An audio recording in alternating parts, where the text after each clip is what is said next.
My guest today is somebody who is respected all over the globe. I have known him, respected him for many, many years, and I am honored and delighted that he has decided to lend his authoritative voice to what we do. His name is Pravin Sawhney, and he's based in India, but he covers he covers what happens all over the world, particularly what is happening in the global south, on which I would say perhaps he is the leading expert. So, with that introduction, Perveen, uh, please go ahead. Or would you like me to ask you some specific questions based upon information that we are honored and privileged to have, that we believe is very significant in for the globe, because what happens in West Asia does not remain in West Asia. It affects everybody. So, would you like me to proceed with that? First of all, Zulfiqar, thank you so much for having me on your channel. And I entirely agree with you that what happens in West Asia impacts the world. For the simple reason that in West Asia, America is directly involved, and America is one of the great powers today in the multipolar world. So, what I would suggest is, of course, if you agree with that, that perhaps you could share some of your insights that you have with the viewers, and then I'll try and put it in some perspective. Happy to do that, Praveen. The last 24 hours has seen what I would say a very significant and dramatic shift in the relationship that has defined this conflict, which is the relationship between the demands of Mr. Trump, who has made all kinds of demands, even though he has signed a memorandum of understanding, but he has, for reasons only he can understand, decided not to implement those, and that resulted in the conflict that erupted numerous times in a deadly shooting match between Iran and the United States, and then obviously it spread to the entire Gulf. And there was fear a few days ago that it might get out of hand. And for reasons that we know, but we are very appreciative of the fact that somebody got to Mr. Trump and explained to him that if he went through with his maximum pressure campaign and he was going to reduce Iran to the Stone Age, then things would be actually terribly, terribly bad for everybody. So, our information, which is, we are honored to say, privileged, says that Mr. Trump has now decided to honor the MOU. I mean, something he could have done 2 months ago. But we are told that he has decided to honor the MOU. We are told that he has conveyed to Iran that he is willing to offer some gestures of goodwill, and we are beginning to see some aspects of that reported in the press. But we are, we have much more detailed information about that I would ask you as we go along, and information that I would like to share with our audience, and perhaps you might wish to comment on that as well. Things are moving in such a good direction that at the request of both parties, that is the United States and Tehran, uh, Asim Munir, who has been a mediator and somebody of great significance in this entire process, as well as Pakistani Prime Minister Shehbaz Sharif, have been dispatched by both parties to meet with the Saudi Crown Prince MBS to bring him along, because MBS has been greatly uh, influenced by everything that has happened, and not in a good way. And there was a fear that things will get out of hand. So I'm told that my night time tomorrow morning in West Asia, there will be a trip urgently arranged between MBS, Asim Munir, and Shehbaz Sharif. And as you know very well, these kinds of meetings don't happen without a very good reason. So things are moving, thankfully, in a really good way. So hopefully, we are seeing the beginning of the end. Zulfikar, you have actually said a couple of very important things. And let me put it like this, that first of all, it is not about President Trump any longer. President Trump simply does not have the military options. Not to go in too many details, the reality is, and this is all open source, that the Americans today, they are very short of missiles and further short of the interceptor missiles. That's one part. So there is a big constraint. The second thing is that they actually have no military option at all. They have tried the air option, they have done the naval blockade. It has not got Iran to bend at all. Iran stands where it is. And so they don't have any option. And here is the most important thing. Uh, Recently, what has happened is that a very senior officer of the CENTCOM, he has sent an email to his young officers, to his troops, and to some American analysts also, asking them to suggest creative and unconventional methods to defeat Iran. Now, I am not surprised by this at all for the simple reason that Iran is not getting intimidated by your aircraft carriers, by your air power, by your big ships, because all this belongs to the 20th century war. What the Iranians are fighting is a 21st century war with space capabilities, which we all know now that the Chinese are providing their Beidou 3 system and with their drones and their missiles. So, as far as the Americans are concerned, they are absolutely at their wits' end. The US military, they don't have any options because they suddenly realize that they are fighting a wrong war. Now, this is one part. The second part is, as far as Iranians are concerned, Iranians still give preference to diplomacy. They are not for war. They have won this war, they are not for war. And here is the most important thing. In the last 24 hours, the Iranian President Pezeshkian, he has made a very important statement, and the statement is that the Islamabad MoU will be the center of gravity of Iran's future foreign relations. Very significant statement. What this means is that once the war is over, they are already thinking about that Islamabad MoU will be the center of gravity. Now, this suggests straight away three things. The first it suggests is that as far as the Islamabad MoU is concerned, and we know that there are 14 articles in this, the Iranians will not compromise on this at all. A bit of a give and take is very much possible because they favor peace, they favor diplomacy. But no compromise will happen because this is to be the bedrock of their foreign policy. Second thing, what they suggest is that as far as they are concerned, this is the final deal for them. All this, you see, this MOU was signed on the 17th, and then it was said, the discussions will go on between the mediators and then the main parties, which is America and Iran, for 60 days. And after that, the final deal will be signed by the two sides. So, as far as they are concerned, this is the final deal. And the third, which is equally important, is this MOU the Iranians are calling the Islamabad MOU. Not only that, besides the MOU on which President Trump has signed, President Pezeshkian has signed, Prime Minister Shehbaz Sharif also has signed as the mediator.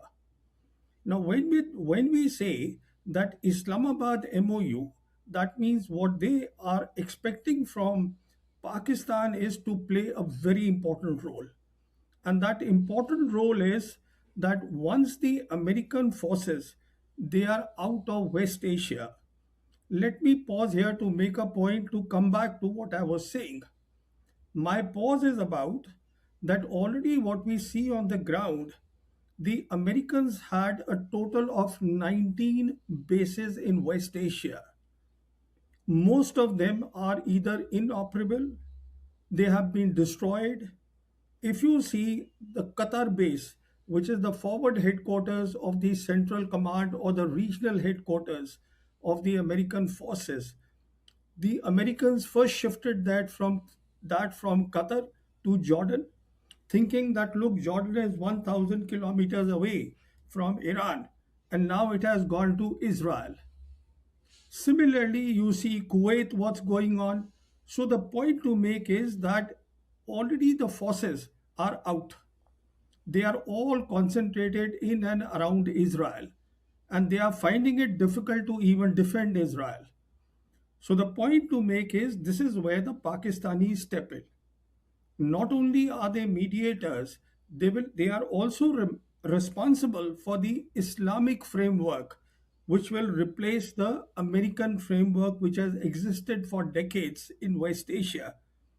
So in this context, two important things have happened. The first is we know that the Saudis, they signed the security agreement with Pakistanis last year in 2025. Kuwaitis recently have ratified their security agreement with Pakistan, which they had signed in 2023. It's a matter of time. More of these GCC countries, they will sign the security agreement with Pakistan, military agreement with Pakistan, except perhaps for UAE, because UAE is a different story altogether. Now, along with that, it is not only about defending Saudi Arabia, it is also about helping the Iranians with the Islamic framework. And in this context, I would assess what you have said from your sources absolutely fits in. That the Pakistan Army Chief, Pakistan Prime Minister, they are now traveling to Saudi Arabia to convince the Saudi Arabians that look, we are talking about collective security, and we are talking about all the countries in the region working together and peacefully at the negotiating table deciding the differences. Now, I am referring to the Saudi Yemenis problem, which has erupted and which has actually been going on for the last 12 years, but it got ignited after the Sana'a airport, that was bombed by the Saudis when a Iranian civilian plane was trying to land there, which had got the Yemenis who had gone for the funeral of the Iran supreme leader. After that, we know as far as the Yemenis are concerned, Yemenis are in a very good position today. They have closed the the Red Sea for the Saudis, and they can do much more damage. They have hit their civilian airport, they can do far much more damage. And obviously, the Saudis now want the Pakistanis to come and help because there is a defense agreement. But what the Saudis need to understand is it's a different type of a defense agreement. It is not about absolute security, it's about collective security. It is about creating a regional framework. So much of the heavy lifting here, besides the two great powers, China and Russia, will be done by Pakistan. It will be done by the Pakistani army chief, by the Pakistani prime minister, then even the foreign minister is very active. He's also running between capitals. The whole idea is, and he goes to China, meets up with Wang Yi, gives him the feedback. So the Zulfikar, the point is that Pakistan has an enormous role. It's an enormous responsibility which they have agreed to accept, given by the Iranians. And here is my last point that I want to make. When we talk about the Islamabad MoU and the grown role of Pakistan, we are talking about Iran looking at getting the Muslims together. It is not about the various sects any longer in collective security. It is not about Shia, it is not about Sunnis. It is not about that Iran is a Shia nation and Pakistan is Sunni and Saudis are Sunni. No. It is about the Muslims, they have to come together. And this is where, once again, Pakistan has an enormous role to play. And this is something, Zulfikar, I said earlier on your show also. that if we look beyond this intelligence that comes, the reality is that Pakistan is embedded very deeply.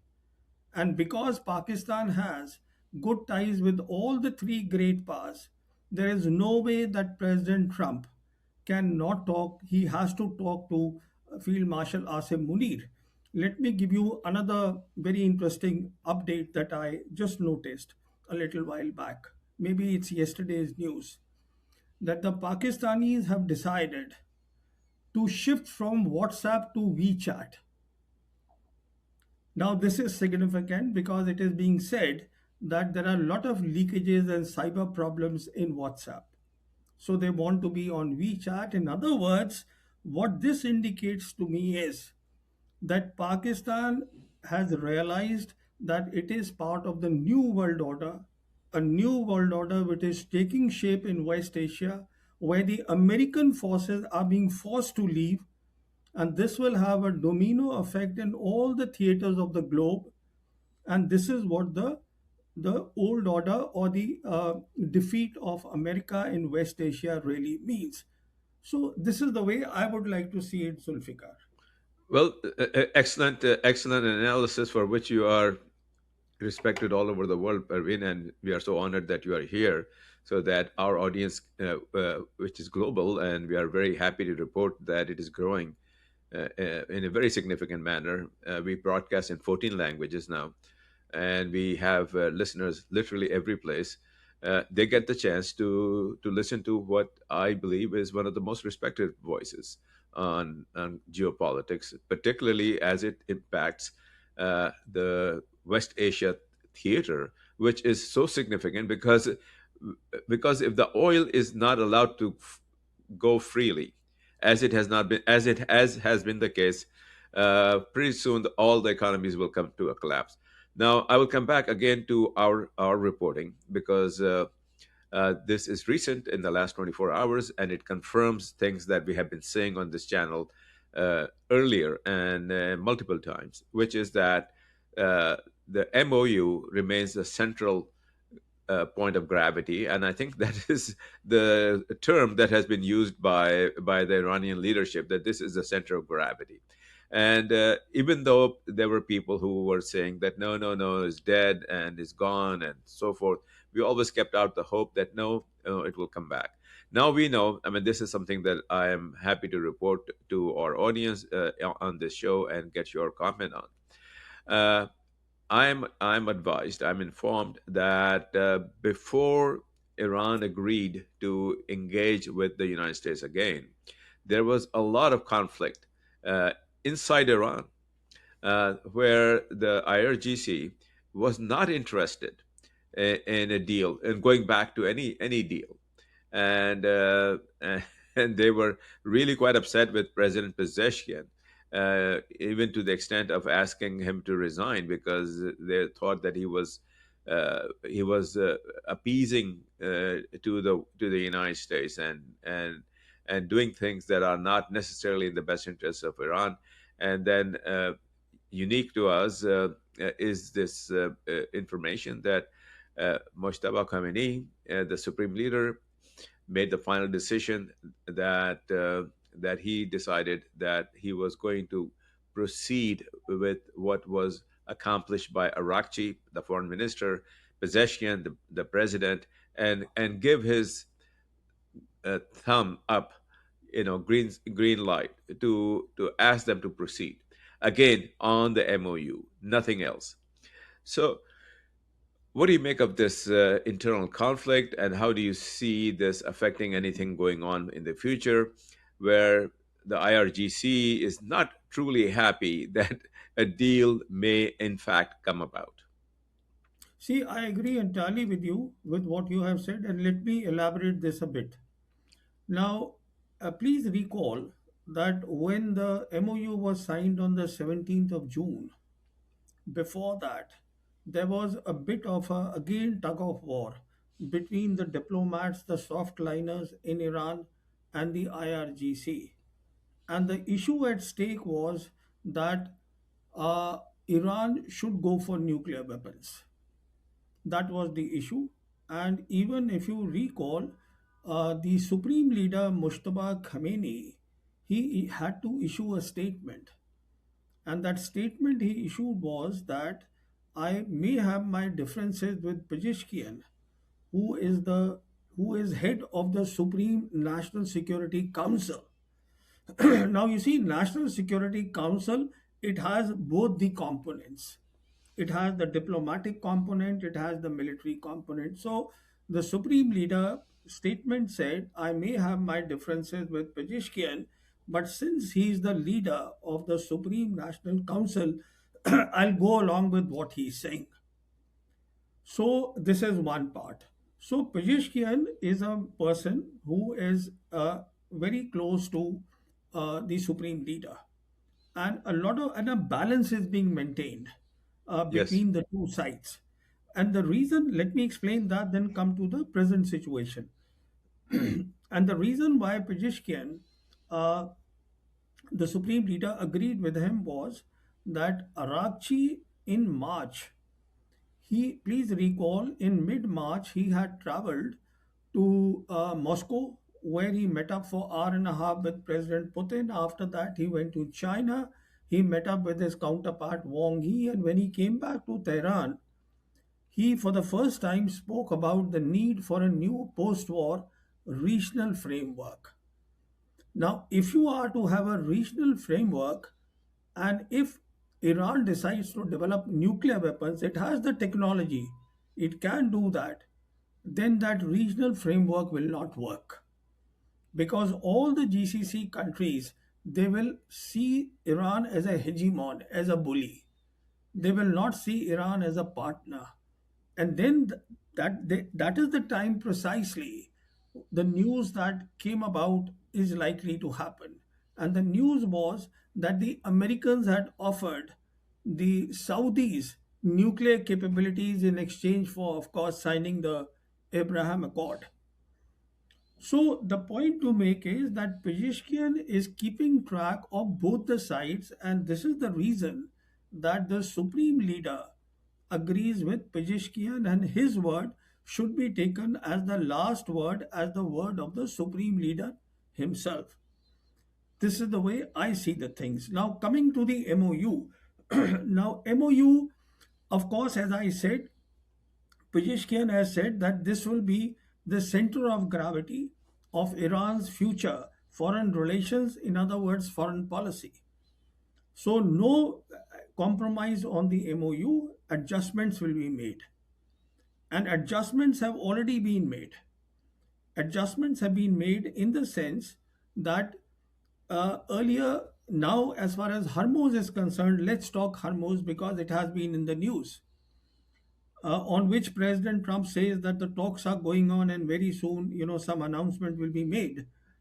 What has happened is, we all know that the Americans were pushing the Omanians that the northern route, which is along the coast of Iran, there all the inbound vessels, the tankers should go, and the southern route, which is the Omani coast, there all the outbound should come. Though Iranians have rejected that.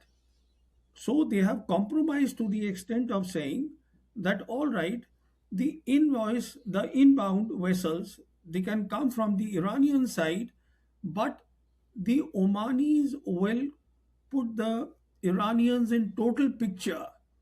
Everything will be told what is passing through the Omani waters going out. So the control will remain of Iran on the Strait of Hormuz. They will not compromise. Another news that has come is regarding the Strait of Hormuz, that now the Iranians and the Omanis are also thinking about the central route. You see, now there's one inbound, there's outbound, and in the center there are mines which have been laid by the IRGC Navy. So the news says that the central route will be cleared by the IRGC Navy, and this can also be made into a route. And of course, how this will be managed will be discussed later by the Omanis and the Iranians. So the point I'm making is, whatever President Trump may keep saying, as far as the Iranians are concerned, they will keep the hold on the Strait of Hormuz, and they will make sure that things go their way. For example, again talking on the Strait of Hormuz, now I also hear the Iranians are putting a condition for that to be opened. They are saying that first of all, the Americans have to lift the naval blockade. If you see the MOU talks about lifting the naval blockade in 30 days after signing the MOU. They want it now. Then they want, first of all, that the sanctions which are there on Iran to sell their oil, to sell their gas, to sell their petrochemicals, all that should be lifted immediately. And some reports, credible reports, are also talking about that the Iranians want a formal recognition from the Americans that after the expiry of 60 days, when no fee will be charged, after that a recognition will be there, should be there, that some sort of a transit fee will be charged in consultation. The Iranians will consult their coastal partner which is Oman, under international law, they are saying, and in discussion with the littoral states, all the GCC countries that want to use the Strait of Hormuz. So the point I'm making is, Zulfikar, that the Iranians have won this war. They will not compromise. They may be willing to give a bit and take, but they'll be firm on certain commitments because this is the basis of their future foreign relations. Well, excellent analysis again. But I mean, no need for me to say that, but I do want to say that excellent analysis. I would like to add certain additional insights that we have from reliable sources who talk to us. That couple of things that I think our audience would appreciate knowing. That there was in the last week a certain amount of distance that was being created between Trump and his favorite field marshal Asim Munir, and there was internal politics going on in Washington that created this distance. And the reason for that was that in consultation with the Iranians and Trump and the Washington Americans, Asim Munir was more and more emphasizing that Washington needs to understand and implement what Iran has been demanding, because in his view, that was the fair basis of doing business, making this thing go forward. And Trump did not like hearing that. Obviously, he wants to hear everything in his favor, that he's the greatest, that everything coming out of his mouth is brilliant, etc., etc. And Asimoni was not saying that. So there was a certain amount of distance that was being created. We noticed that in the press as well, because Trump was not talking about Asimoni anymore. He was talking about, going through MBS and so forth. Our understanding is that Iran has made it very, very clear to the Americans now that any negotiations that are going to take place would involve, as a central mediator, Asim Munir and Shehbaz Sharif and Ishaq Dar, and anything that would come out of this would be through that mediation channel. And as a result of that, we see the first visible sign, which is that Asim Munir and Shehbaz Sharif are on their way, maybe already, in Riyadh right now to talk to MBS.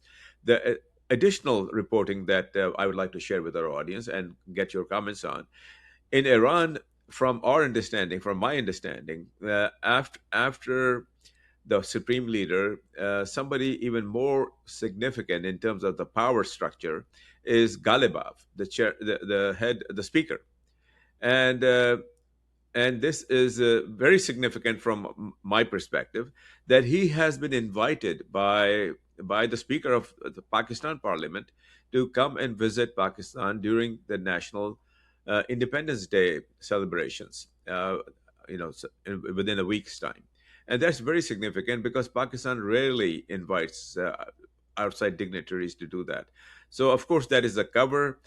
We believe it is just to provide some kind of a diplomatic cover to what is actually going to be going on, which are serious very, very serious negotiations between Pakistan and Iran as to the future of the relationship and the kind of uh, uh, position they present to Mr. Trump, because that position would have very little flexibility beyond what we already know. I mean, Iran, from what we know, is going to give some flexibility, but not too much. And additional information that is really quite valuable is that Iran has come to terms with Oman about how to manage the Strait of Hormuz. That this is no longer a question that they are willing to debate with the Americans. They have come to an agreement. Oman is agreed that Oman will control the outbound corridor, the southern corridor, and but very big but, regardless, Tehran will exercise the final judgment call in case there is going to be a judgment call to be made. And of course, Iran is going to control the inbound corridor. So we see this emerging, Parveen. We see something that you have been speaking about for a long time. And of course, we should emphasize Pakistan cannot do any such thing on its own, can do nothing. And we have been saying this on this channel that behind Pakistan is the very, very firm hand of China, especially Wang Yi. And this hand has been supporting Iran as well. We have reported this on our channel that uh, significant advanced weaponry has moved via Gawadar to Iran. And not only that, we have reported on our channel something that we believe very strongly is, in fact, what is the truth, not reported in the Western press, and not reported anywhere, that Pakistani technicians, highly trained technicians, have gone there to quickly assist Iran in adapting to the advanced weaponry, advanced weapon systems, Beidou system, to get it all integrated. So you have been saying this for a long time, that the world is now not bipolar; it's multipolar, and we see this taking place. So, what is the future of the United States a year from today? So, Zulfikar, may I just put so many things that you have said in a bit of a perspective as I see it, if Please, you allow me that? please go ahead. Right. So, first thing is that all this talk that was going on, that when he was talking from the White House, President Trump, he mentioned some mediators, he did not mention Pakistan. My understanding is that what he was talking about at that time was giving the name of the countries, which is Qatar, UAE, and Saudi, especially Saudis. They had asked him not to go ahead with the bombing of the energy infrastructure of Iran. Yes, So that is what he had said. And so, which is, of course, very sensible when you see from the position of the GCC countries, because they'll be in a very bad shape. Nothing will be left of them if Iran was to retaliate in kind on what happens on its soil by the Americans to on the GCC countries. That part is understandable. Now, as far as the mediating part is concerned with President Trump, there is no doubt that there is a very strong Zionist lobby in America, and you would know that better. yes, And the Israelis and the Zionists, especially, they are against the meddling or the role that Pakistan is playing. There is no doubt about that. Now, we also know that this war was started because Netanyahu was able to convince Trump that it will be a walk in the park. yes, So, therefore, therefore, there have been talks that look, now the mediator is Qatar. I don't agree with that. Let's understand one part, that Pakistan and especially Field Marshal Asim Munir, whether people like it or not, he is indispensable. He is the indispensable connect between Trump and the highest positions of Iran. This is the reality, and the Iranians have acknowledged that in the Islamabad MoU. So when we look at this, it becomes very clear that Khalibab has been invited on August 14 for their Independence Day. That makes perfect sense. Now, coming to Iran now, doing dealings with Oman. I would like to remind your audience that as far as Iran and Oman are concerned, they've been talking of maritime security since 1974. It is as early as that. In fact, once the revolution happened in Iran in 1979, the Iranians, after that in 2001, around that time, they once again got in touch with Oman because these are the two coastal countries. They got in touch with Oman, and once again the talk started about security. They were absolutely clear, both these countries, that look, spoke about administration. They were absolutely clear that this is the internal waterway for international use because it is important for Iran to take Oman along. For the simple reason, not to go in the details, all your viewers know that when you look at the territorial water limits of any country, that is 12 nautical miles, and you look at the Strait of Hormuz, its smallest width is 21 nautical miles. So the two coastal countries have to work together to say that yes, this is internal waterway. So it is only now after this war has started that Iran is talking about that this is internal waterway, our sovereignty is on this entire waterway, and this is for international use, and they are backed in this by China and Russia. So it is logical that they have to always discuss with Oman. In fact, if you see with Oman, the arrangement is very simple. The Persian Gulf Strait Authority has the two coastal countries. Security of Hormuz is the exclusive domain of IRGC Navy. And as far as maritime fee is concerned, they have said that they will consult even the littoral nations.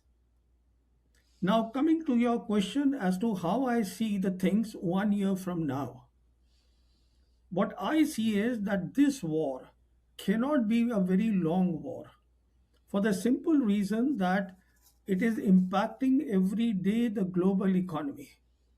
And also, we need to remember that there was a report that today the strategic petroleum reserves of America, they are down to the level what it was in 1938, 90 years back.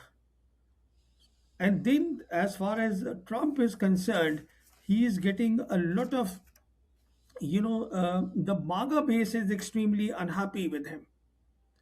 Then the point is, as we all know, he does not have the capability for a war surge because the production of all these missiles and interceptor missiles, it takes years, and there's a shortage of all type of missiles, whether it is SM-3, SM-6, it is THAAD, it's Patriot. In fact, even if you see the interceptor missiles of the Israelis, your David Sling, your Iron Dome, all these, they are paid by the Americans. So there is a big problem there. Then he does not have any military options. Then if he wants to continue with this war at some stage, he will have to go to the US Congress because of the this war power resolution of 1973. And we know that the lower house recently, they put out an anti-war resolution. And then he also knows that what is happening in the European theater. Zelensky was there in the White House asking him for the Patriots. From where will he give the Patriots? He can't, because he has to first use them in West Asia. So the point I'm making is that a year from now, this war will be over. And with this war being over, here is a point that I want to make. There are a lot of American analysts who are saying that the impact or the outcome of this war will be that the unipolar world will become multipolar. I disagree with them. Let me just explain this very briefly. You see, the point is that in my assessment, the world became multipolar in 2013. 2013 is the year when Xi Jinping announced the Belt and Road Initiative.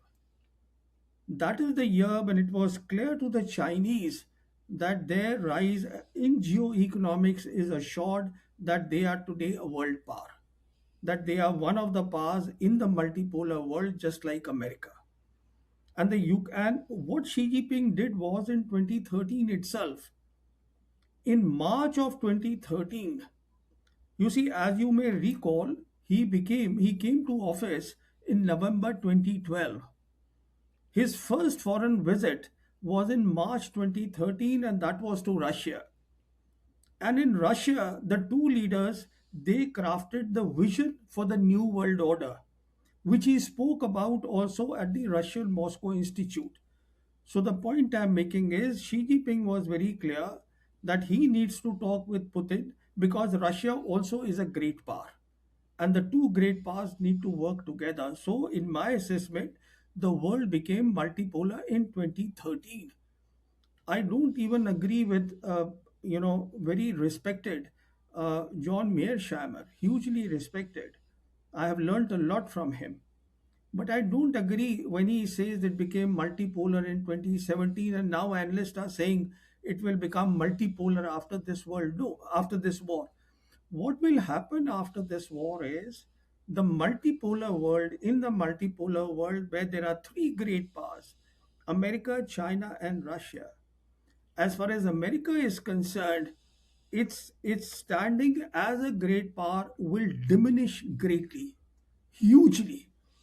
That today it has a problem even in dominating its own region, Western Hemisphere.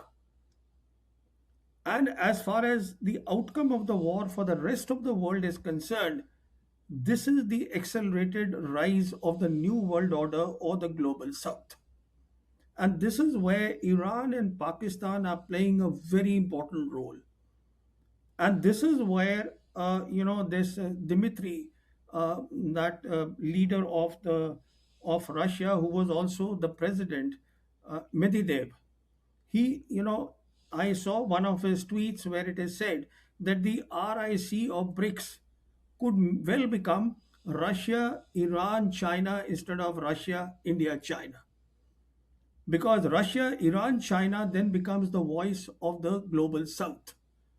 So, Zulfikar, we are looking at very major changes once this war is over, and this war cannot go on like the Vietnam War or the Afghanistan War, for the simple reason: A, the world is multipolar, and B, every day the global economy is affected.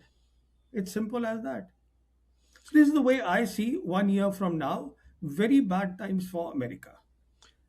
I completely second that. I totally second that. And just to put a final point to this excellent discussion, Praveen, this is something that I am personally quite well aware of, because I had a hand in establishing this when it was being set up in the early '70s, working on the team with the Secretary Simon at the time. The petrodollar, as far as I can see, will collapse after this new order is in place.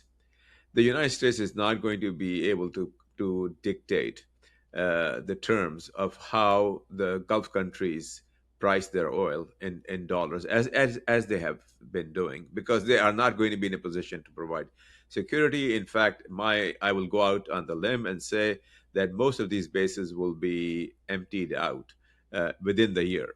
So if the bases are emptied out, the United States is not seen as a provider of security, and the petrodollar regime begins to collapse. How does the United States service its $40 trillion of debt? I agree entirely with you. I agree entirely with you that they are in big trouble. And how will they fund their 780 bases across some 80 countries in the world? And once these bases empty out, as we have already agreed, that 19 bases, most of them are already disabled. And this will have a domino effect in all the other bases. And this point that I had made was that the Saudis requested President Trump not to do the bombing. Some reports, credible reports, are even suggesting Saudis threatened that we'll sell your bonds, the treasury bonds, because if you do all this, there is big trouble. So petrodollar is in big trouble. There's no doubt about it. Parveen, I have been saying on our channel, one of the reasons I started this is is the collapse of the petrodollar. I've been Yes. saying that, but you are a very respected analyst. You are a very respected observer of geopolitical events taking place in the last 10, 15 years since you have been writing about it. The United States today can engage in all of this mischief, and I mean, I'm saying this in a very polite way. It's much worse than that because it has the ability to just print and print and print and print. With the collapse of the petrodollar, the dollar is going to be essentially a worthless commodity. Lots of paper, not really much value because the price of bonds is going to go up. The United States is no longer going to be able to do what it has always done, which is to sell all of its T-bills even before they were, announced. Nobody's going to buy any of this. So how can they? And on top of that, something that you have been saying repeatedly, their armed forces are 20th century armed forces, and Iran has already proven this. I agree entirely with you, Zulfikar. Absolutely. We are on the same page.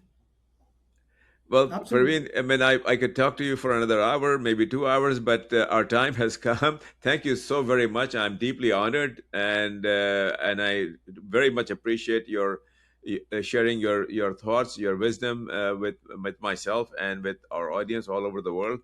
And next week when we come, I think we should talk about post post war status of the United States as potentially not a great power, but as a declining power, a big declining power. So thank you very much for listening to us, our audience. Thank you very much for your support.